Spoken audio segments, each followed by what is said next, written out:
எல்லாத்துக்கும் வணக்கம்.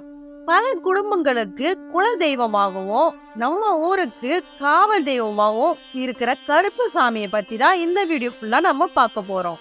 அழகருக்கும் கருப்பு சாமிக்கும் என்ன சம்பந்தம்? சபரிமலை ஐயப்பனுக்கும் கருப்பு சாமிக்கு என்ன சம்பந்தம்? எதனால இவரு மதுரை இருக்கும் அழகர் காவலாகவும் கேரளால இருக்கிற ஐயப்பனுக்கு காவலாகவும் இருக்காரு? சிவனையே சாட்டையால அடிச்சிருப்பாரு. சோ இவரை பத்தி இந்த 3 கருப்பு சாமியை பத்தி இந்த ஒரே வீடியோல நீங்க தெரிஞ்சுக்கலாம். யாரெல்லாம் குலதெய்வம் கருப்பு சாமி இருக்காங்களோ இந்த வீடியோவை அவங்களுக்கு மறக்காம ஷேர் பண்ணுங்க. இந்த வீடியோல நம்ம பார்ட் 5ன்னு இந்த வீடியோவை நம்ம போட போறோம். சோ வாங்க நம்ம சந்தோஷமா கருப்பரை பத்தி தெரிஞ்சுக்கலாம். என்னடா பார்ட் 5 அப்படின்னு சொல்லி சில பேர் யோசிப்பீங்க புதுசா பாக்குறவங்களுக்கு. எனக்கா நான் குலதெய்வத்தை பத்தி பார்ட் 1 பார்ட் 2 பார்ட் 3 போட்டுட்டு வந்துட்டு இருக்கேன். அந்த லிஸ்ட்ல இப்போ நம்ம கருப்பரை பத்தி பார்ட் 5ல பார்க்க போறோம். ஸோ இப்போ உங்களுக்கு தெளிவா இருக்கும்னு நினைக்கிறேன். கருப்பு சாமியை பத்தி பல கதைகள் சொல்லப்படுது. அதுல ஒரு கதை தான் ராமன் மகன் வான்முகிர் தர்பப்புள்ள பிச்சு போட்டு அதுலேருந்து பிறந்தவர் தான் குஷன்னு பேரு. அவரை தான் கருப்பு சாமின்னு சொல்றாங்க. இன்னொரு கதையில என்ன சொல்றாங்க, வீரபத்திரக்கும் சண்டிக்கும் பிறந்தவர்னு சொல்றாங்க. கருப்பு சாமி பேர் கொண்ட மனித தலையை வெட்டி அதை புதைக்கப்பட்டு அங்கேருந்து கருப்பு சாமி கோவில் உருவாகுறதுன்னு இன்னொன்னும் இருக்கு. கம்பீரமான உருவத்தோட தலையில தலைப்பாவையோட மிரட்டும் பேய்களோட முறக்கு மீசையோட கையில அருவானோட காட்சி கொடுப்பவர் தான் கருப்பு சாமி. கருப்பு சாமியோட மனைவி கருப்பழகின்னு கருப்பாயினும் அவரோட மகன் கந்தனும் தம்பி இளைய கருப்பு தங்கச்சி ராக்காயி இப்படி கருப்பு சாமியோட உறவினர்களையும் வழிபட்டு வரோம். சரி, இப்ப நம்ம சபரிமலை ஐயப்பனுக்கும் மதுரை கல்லழகருக்கும் இந்த கருப்பு சாமி ஏன் காவலா இருக்காருன்னு தெரிஞ்சுக்கலாம். பார்க்கடல் களைஞ்சி அமிர்தம் வெளிவந்ததுக்கு பிறகு அசுரர்கள் தங்களுக்கும் அமிர்தம் வேணும் அப்படின்னு சொல்லி சண்டை போட்டதுனால விஷ்ணு பகவான் மோகினியா அவதாரம் எடுத்து எல்லாத்தோட திசையும் திருப்பி தேவர்களுக்கு மட்டும் அவரை எல்லா அமிர்தத்தையும் கொடுத்துருப்பாரு.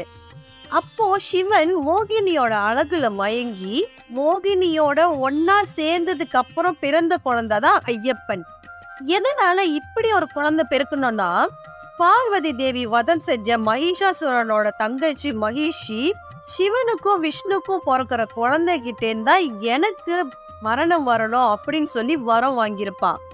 2 பேரும் ஆண்ல அவங்களுக்கு குழந்தை பிறக்காது அப்படின்ற காரணத்துலதான் அப்படி ஒரு வரனை மகிஷி வாங்கியிருப்பா.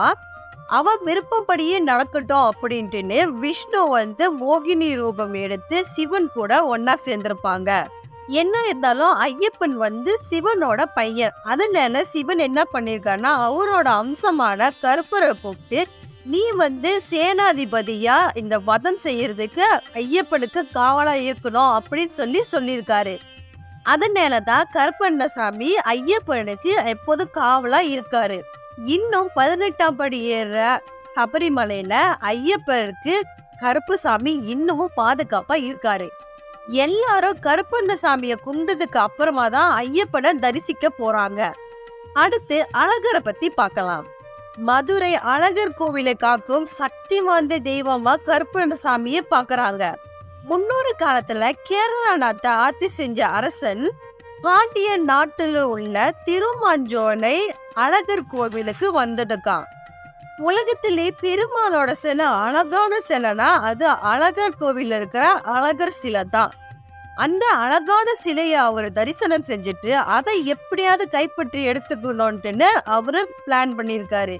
கேரளாக்கு திரும்பி வந்த அரசன் என்ன பண்ணிருக்காருன்னா, மந்திரவாதி மந்திரம் தெரிஞ்ச இவங்கள 18 பேரை கூப்பிட்டு பாண்டிய நாடுல இருக்கிற அழகர் சிலைய கடத்திட்டு வர சொல்லியிருக்காரு.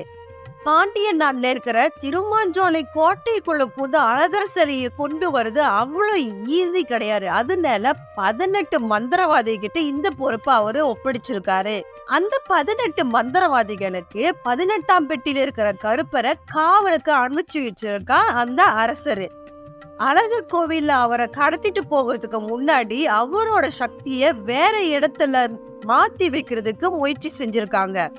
ஆலயத்துக்குள்ள மறைஞ்சிருந்து மந்திரம் சொல்ல ஆரம்பிச்சிருக்காங்க.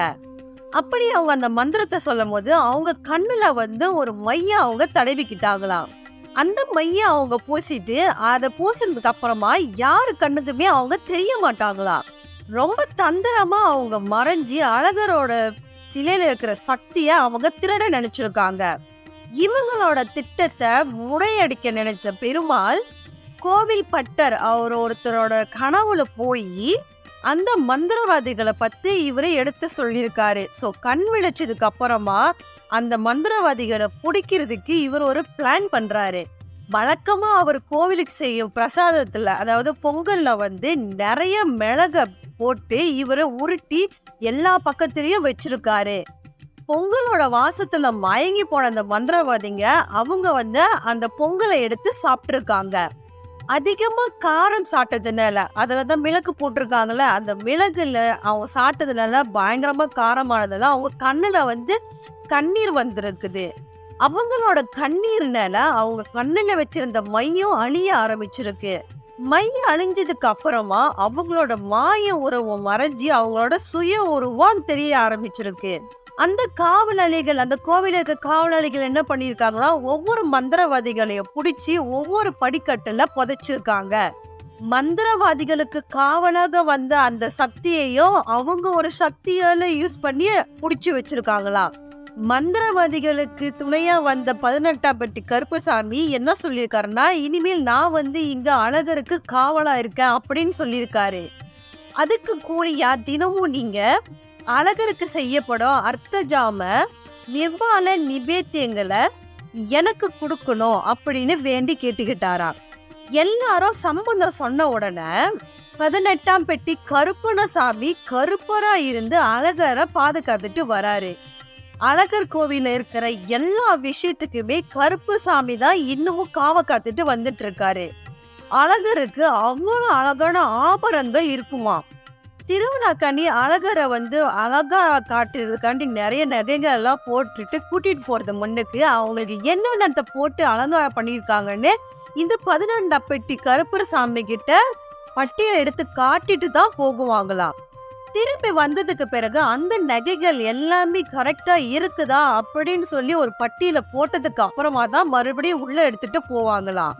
இப்பயும் அழகர் கோவில சாவியை மூடி அந்த சாவியை 18ஆம் பட்டி கருப்பசாமி கிட்ட வைக்கிற பழக்கம் இன்னமும் இருக்கு.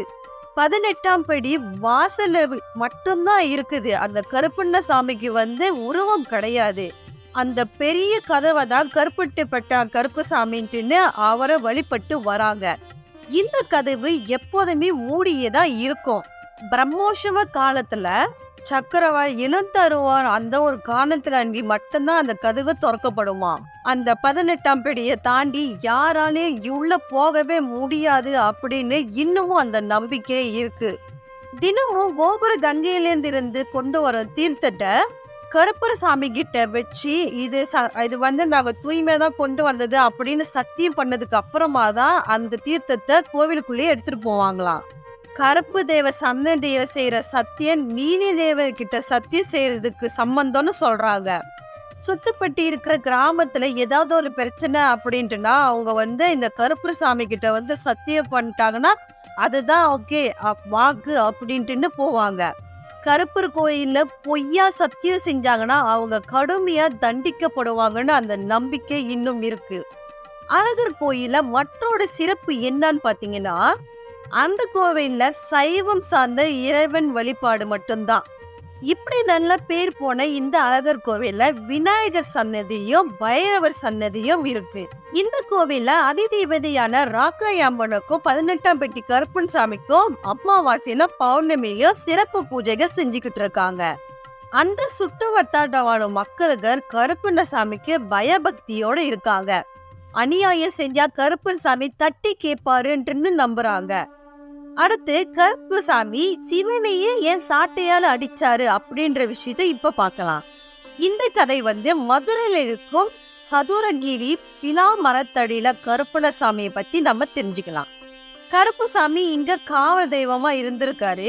அவரோட காவலை சோதிச்சு பார்க்கலாம்னு நினைச்ச சிவபெருமான் மாறு வேஷத்துல கருப்புசாமி பாதுகாத்துட்டு வந்த பசு மாடு இருக்குல்ல, அதோட பாலை வந்து சிவபெருமான் டெய்லி குடிச்சிட்டு வந்திருக்காரு. ஒரு நாள் பால் அவர் திருட்டுத்தனமா குடிச்சிட்டு இருக்கிறத கருப்புசாமி பாத்துருவாரு. தான் கிட்ட இருந்த சாட்டையால சிவபெருமான தெரியாம இவர் அடிச்சிடுவாரு. காவ காக்குறதுல கருப்புசாமிய விட யாராலையும் மிஞ்சிக்க முடியாதுன்னு சொல்லி விஸ்வரூபத்தை கொடுத்து ஆசீர்வாதம் பண்ணியிருக்காரு சிவபெருமான். எல்லா ஊர்லயும் கருப்புசாமிய காவல் தெய்வமா வழிபடுத்திட்டு இருக்காங்க. தமிழ்நாட்டுல இருக்கிற எல்லா கிராமத்திலயும் கருப்புசாமியோட காவல் தெய்வ கோவில் இருக்கும். அதோட பெண் தெய்வமான இருக்கிற அந்த கோவில்லையும் கருப்புசாமி காவல் தெய்வமா இருந்துட்டு இருக்காரு. யாரோட குலதெய்வம் கருப்புசாமியா இருக்காங்களோ அவங்களுக்கு இந்த வீடியோவை ஷேர் பண்ணுங்க. நிறைய பேத்துக்கு இந்த விஷயம் தெரிஞ்சிருக்காது, ஆனா சில பேத்துக்கு இந்த விஷயம் தெரிஞ்சிருக்கும். ஸோ நம்ம எல்லாரும் எல்லா சாமியை பத்தியும் தெரிஞ்சுப்போம். அதற்காண்டி தான் உங்களை இந்த வீடியோ ஷேர் பண்ண சொல்றேன். ஸோ இது வரைக்கும் என் சேனல் சப்ஸ்கிரைப் பண்ணவங்க எல்லாத்துக்குமே ரொம்ப ரொம்ப ரொம்ப நன்றி. அப்போ சப்ஸ்கிரைப் பண்ணாமே பார்த்துட்டு இருக்கீங்க பார்த்தீங்களா, மறக்காம ஒரு சப்ஸ்கிரைப் பட்டனை தட்டி விட்டுடுங்க. அப்போதான் நான் மேலும் மேலும் போற வீடியோஸ் உங்களோட நோட்டிஃபிகேஷனுக்கு வந்து சேரும். பார்ட் 6ல நம்ம என்ன பார்க்க போறோம்னா காத்தவராயனை பத்தி தான் பார்க்க போறோம். இந்த காத்தவராயனோட ஸ்டோரி வந்து ரொம்ப என்ன சொல்லுவாங்கன்னா ரொம்ப சேடான ஸ்டோரியா இருக்கு. அவரு வந்து சிவன் பெருமான் கிட்ட சாபத்தை வாங்கிட்டு தான் அவர் வந்திருக்காரு. ஸோ இந்த வீடியோவை மறக்காம அடுத்த இதுல நான் போடுறேன், மறக்காம பாருங்க. ஸோ இது வரைக்கும் எனக்கு சப்போர்ட் பண்ணவங்க எல்லாத்துக்குமே ரொம்ப நன்றி. ஸோ அடுத்த வீடியோ உங்களை சந்திக்கிறேன். அது வரைக்கும் பாய்.